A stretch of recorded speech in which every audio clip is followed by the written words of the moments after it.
देखिए, आज हमारे पास जो टॉपिक है पढ़ने के लिए वो है प्रॉपर्टीज ऑफ इंडिफरेंस कर्व। मेरी बात समझ जाओ, इंडिफरेंस कर्व चैप्टर को पढ़ने बैठो और इसकी प्रॉपर्टीज याद ना करो, ऐसा पाप मत कर देना।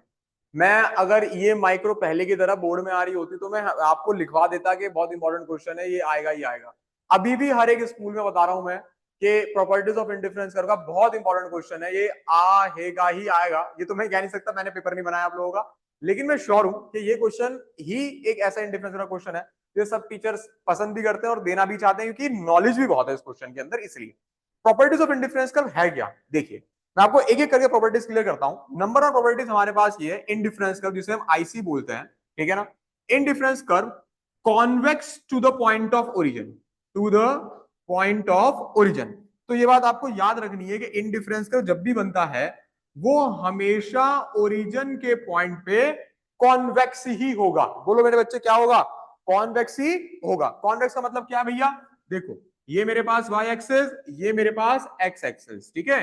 ये यहां पे आया मेरे पास ओरिजिन, यहां पे मेरे पास, अब मेरी बात सुन ध्यान से, जब भी किसी कंडीशन के अंदर एमआरएस या एमआरटी का कॉन्सेप्ट लगेगा, marginal rate of transformation and marginal rate of substitution, MRT लगता है पीपीसी में, एमआरएस लगता है इंडिफरेंस कर्व में।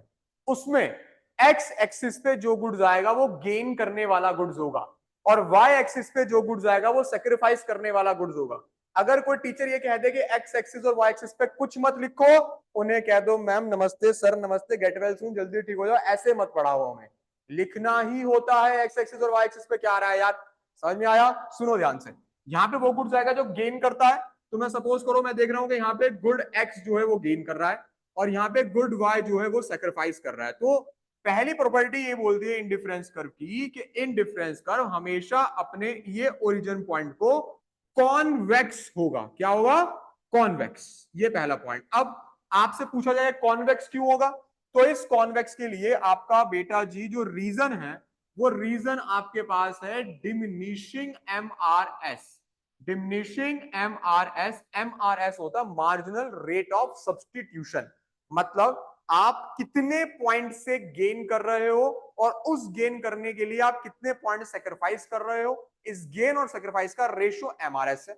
मैं एमआरएस और एमआरटी पे एक बार डिटेल वीडियो बना दूंगा, बहुत बच्चों को कंफ्यूजन रहता है एमआरएस और एमआरटी क्या है, बट दोनों लगभग सेम है। एमआरटी प्रोडक्शन का कॉन्सेप्ट है, एमआरएस आपका कंज्यूमर का कॉन्सेप्ट है, ठीक है। तो डिमिनिशिंग एमआरएस। दूसरी प्रॉपर्टी मेरे पास क्या होती है? दूसरी प्रॉपर्टी होती है कि इनडिफरेंस कर्व जो है आईसी स्लोप्स डाउनवर्ड। अगर आप देखें तो मैंने इनडिफरेंस कर्व का जो कर्व बनाया, कैसे बनाया? नीचे मेरा हाथ गया है ना बेटा, तो स्लोप्स डाउनवर्ड। इसका रीजन भी क्या है? रीजन इसका भी सेम है, डिमिनिशिंग एमआरएस। अब मैं आपको तीन प्रॉपर्टी जो बता रहा हूं वो तीन प्रॉपर्टी बहुत इंपॉर्टेंट है, और अगर 3 नंबर की प्रॉपर्टी आती है तो वो 3 ही लिख के आइएगा आप लोग, ये 2 आप छोड़ भी सकते हो, उनका कर्व जरूर बना दीजिएगा। क्या प्रॉपर्टी है सुनना ध्यान से। प्रॉपर्टी नंबर 3 आपको ये कहती है, मैं इसको ऊपर कर रहा हूं बेटा, ठीक है, या इसको ऊपर कर देता हूं, बाद में नीचे कर दूंगा, ठीक है। देखो, प्रॉपर्टी नंबर 3 आपको बोलती है कि higher IC shows higher level of satisfaction. इसका मतलब क्या है?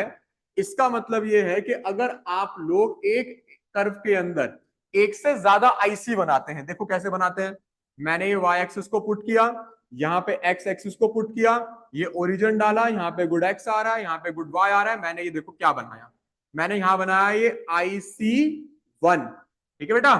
उसके बाद मैंने दूसरी आईसी बनाई, मैंने लिखी है IC2। तीसरी आईसी बनाई मैंने IC3।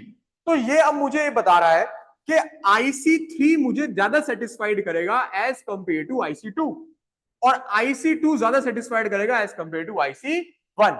हर एक इंडिफरेंस कर्व का मेरे बेटे, हर एक इंडिफरेंस कर्व का अपना खुद का सेटिस्फेक्शन लेवल होता है, ठीक है। और जो कर्व ऊपर होता है उसका सेटिस्फेक्शन लेवल ज्यादा होता है। फॉर एग्जाम्पल, अगर मैंने यहां पे पॉइंट लिखा पॉइंट सी, यहां पॉइंट लिखा पॉइंट बी, और यहां पॉइंट लिखा पॉइंट ए, और तुमसे कोई पूछ ले बताओ कौन से पॉइंट पे कंज्यूमर ज्यादा सेटिस्फेक्शन मिल रहा है, कौन से पॉइंट पे ज्यादा सेटिस्फाइड हो रहा है, तो आप लोग ध्यान दीजिएगा कि जो सी पॉइंट है, सी पॉइंट ज्यादा सेटिस्फाइड कर रहा है आपको पॉइंट बी से, और पॉइंट भी ज्यादा सेटिस्फाइड कर रहा है आपको पॉइंट ए से। तो C give more satisfaction than B and B give more satisfaction than A. Reason? क्योंकि सी पॉइंट IC3 पे आ रहा है, ठीक है, इसीलिए वो ज्यादा सेटिस्फाइड कर रहा है। तो higher IC shows higher level of satisfaction. जो IC ऊपर होगा वो मुझे ज्यादा सेटिस्फाई करेगा। समझ में आई बात, समझ में नहीं आई, क्लियर हो गई। अब इसलिए थर्ड प्रॉपर्टी बहुत इंपॉर्टेंट है। प्रॉपर्टी नंबर 4 हमारे पास क्या कहती है? प्रॉपर्टी नंबर 4 बोलती है indifference curve can not intersect each other, can not intersect each other. इसका मतलब भी क्या हुआ कि इनडिफरेंस कर्व कभी भी एक दूसरे को इंटरसेक्ट नहीं करता।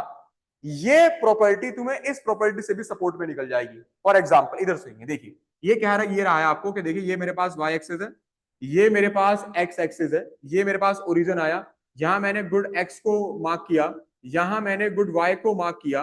तो पॉइंट क्या है? ये पॉइंट ये कह रहा है मुझे कि कभी भी ऐसा नहीं होगा कि ये जैसे IC1 बना तो IC2 इसको काट के चला जाए और ये कॉमन पॉइंट आ जाए, ऐसा कभी भी नहीं होगा। क्यों? रीजन, अगर ये कॉमन पॉइंट आता है तो दोनों IC का सेम लेवल निकल गया जहां पे वो सेटिस्फाइड है। सेम सेटिस्फेक्शन पॉइंट आ गया, IC1 का भी IC2 का भी, यहां दोनों सेटिस्फेक्शन दोनों का मिल गया। समझ में आया? और भैया ने तो अभी पढ़ा है कि ऐसा तो पॉसिबल ही नहीं है, हर एक इंडिफरेंस कर्व का अपना खुद का सेटिस्फेक्शन होता है, ठीक है। तो यहां सेम सेटिस्फेक्शन वाला कॉन्सेप्ट कभी नहीं हो सकता, इसलिए इनडिफरेंस कर्व कभी एक दूसरे को इंटरसेक्ट नहीं करते। समझिए इस बात को। अगली last property, property number 5। Property number 5 क्या देखिएगा इस ध्यान से, indifference curve can not touch is x axis और y एक्सिस। इनडिफरेंस कर्व कभी भी x एक्सिस और y एक्सिस को टच नहीं करता। रीजन सुनिए बेटा आप बहुत ध्यान से देखिए। मेरे पास, मैंने यहाँ पे इनडिफरेंस कर्व को प्लॉट किया, देखो मैंने यहाँ y एक्सिस को प्लॉट किया, अगेन मैंने यहाँ पे x एक्सिस बनाई, मैंने यहाँ पे ओरिजिन डाला, एक गुड्स इधर आ गया, मैंने उसको गुड x मार्क किया, फिर मैंने यहाँ पे उसको गुड y मार्क किया। अब अगर मैं यहाँ पे इनडिफरेंस कर्व ऐसे बनाऊं तो कभी ऐसे भी नहीं बनेगा और कभी ऐसे भी नहीं बनेगा, x एक्सिस और y को टच नहीं करेगा। क्यों? इसलिए indifference curve is a graphical presentation of indifference set. Clear? And what is indifference set? Indifference set is a set of combination of two goods where consumer is indifferent. तो अगर indifference curve के अंदर indifference set की graphical presentation है और indifference set तो set ही दो goods का है, तो अगर एक गुड्स को भी तुमने एक्सिस से टच कर दिया तो वो गुड्स मेरे पास क्या हो जाएगा? वो गुड्स जीरो हो जाएगा। क्या हो जाएगा? जीरो। तो ये कभी नहीं हो सकता। समझ में आई बात? समझ में नहीं आई? पक्का समझ में आ गई? इसीलिए इनडिफरेंस कर्व कभी एक्स एक्सिस और वाई एक्सिस को टच नहीं करता।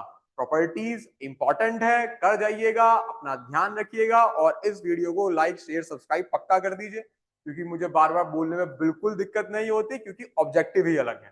ठीक है, हमने हमारे पास आने वाले इस चैनल से हर एक रेवेन्यू को हम लोग गरीब बच्चों की पढ़ाई में दान करने वाले हैं, उसको चैरिटी करने वाले हैं। तो इसीलिए शेयर ज्यादा से ज्यादा कीजिए, सब्सक्राइब ज्यादा से ज्यादा कीजिए और हम सब मिलकर इस मिशन पे काम करते हैं। थैंक यू बच्चों, ध्यान रखिए सब अपना। Bye, take care.